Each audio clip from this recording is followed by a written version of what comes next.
কবরের জীবনটা আসল জীবন। বিশ্বনবী দোয়া করতেন, আল্লাহুম্মা ইন্না নাউযু বিকা মিন আযাবিল কবর।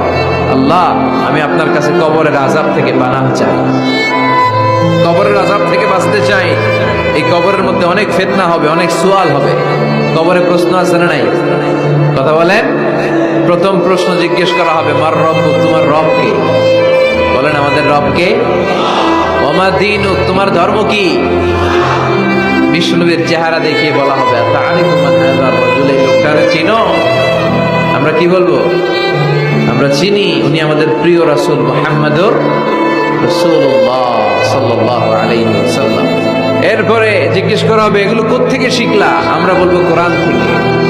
ফায়ুফসাহু লাহু কবরুহু ৭০ যিরাআন।